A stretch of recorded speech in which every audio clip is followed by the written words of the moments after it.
shearing a sheep. This is going to be so cool. This is Bella. She Bella. was the sheep that was loose in Glastonbury for 2 months. Oh. Yeah, so running around eating everyone's plush lawns. She lived on a prayer for a little bit. On a prayer. She's very fast and did not get caught by any Oh, that is so cute. Right? Well, those of you who don't know Glastonbury, it is well known. There's two sides. There's a waspy side, which is hoity-toity, and there's the farmer side. And this is the farm side. This is the fun side. Right? That is cool.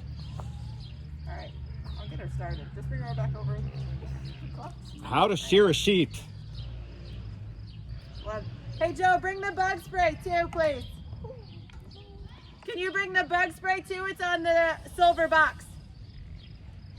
Bring the bug spray too, please. The mosquitoes are like rats. Yeah, they're the little mites. Not mites. Not mites. So what do you do when you shear? So I get off as much of the debris and like any of the hay that might be stuck on the outside here, and then I'm gonna flip her onto her bottom, and I'm gonna shear. You start from the back and then you work all the way around. And typically sheep really submit, but she's one of these very primitive breeds, like that was feral all the time, so they actually aren't the easiest to shear. Uh-oh. And how did you learn to do this? YouTube. YouTube? We brought all the sheep with us across the country, and then I had planned to hire a shearer because I didn't know what I was doing.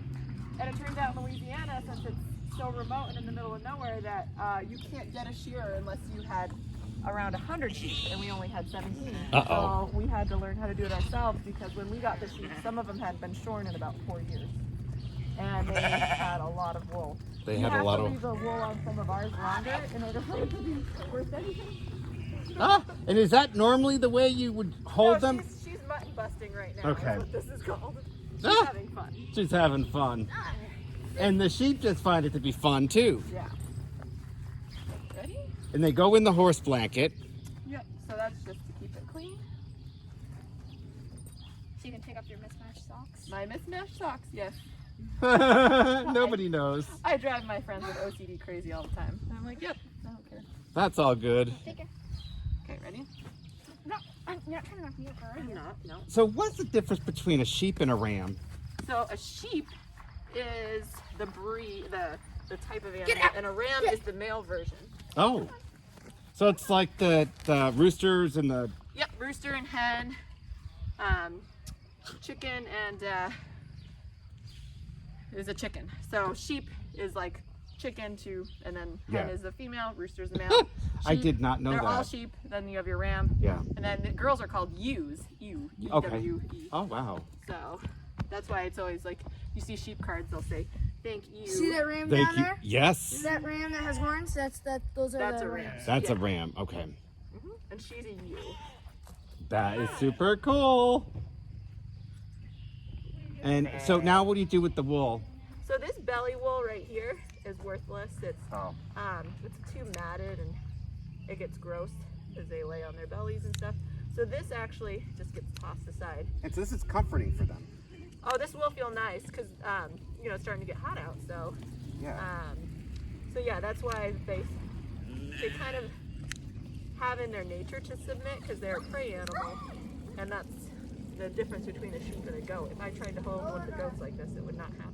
No, it wouldn't. Whereas sheep submit, but like I said, these are part of the breeds that they're a little harder to shear, just because actually she's being very good at it. Yeah, she knows she's on camera. Yeah, right. I don't want to speak too soon, because usually this breed often is flailing their legs around. But yeah, no, so I had to learn to do it because Phil started shearing, and right away he cut one of them in the leg, and he's like, I can't do this, it's too stressful. It's too stressful. And because he doesn't want to hurt the animal. No, and I so don't. that's why it takes me a long time, but I'm usually able, because when you do shear sheep, it's very common to nick them. So if I do nick them. And we're not live, by the way. No, that works for me. That works for me. In case I cut something off, I don't mean I to. know. I have it. There was one time where I was shearing in front of 200 people, and this guy who had blade shears like this instead of clippers that vibrate. Yeah. There's very few that do it this way. They usually use the clippers. And he was teaching me how to do it, which I still do it in a And slow. 200 people. Yeah, 200 people were watching me, and I totally clipped like right above the sheep's eye. Oh, so when no. it blinked, you could see. Oh no! It was terrible. I felt so awful. I told him I was like, I can't do this. I felt like I can't do this anymore. Anybody made you go back and do it? No, actually, I just finished that sheep, and then I was like, okay. Thank you for teaching me.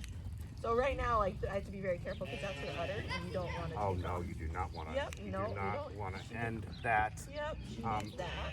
Yes, she needs So that. you always and another thing when you shear, you gotta check if it's a boy or a girl, because you don't want to have issues with that either. Yeah. Oh yeah, that would be bad. Very bad, and it's happened where people take off parts by mistake. They take off parts by Yep. mistake. So That is hilarious. and that's one more way my kids have learned about the birds and the bees is they watch me do this and they're like, "What's that, Mom?" The birds and the bees. So, Oh, that's awesome. Yep. Well, anything you like to say before we end it? yeah, buy wool. Buy wool. It's good stuff. It's good stuff. I mean, you can see like keeps you nice and warm and cozy, like this lady. Okay, awesome. So buy local wool.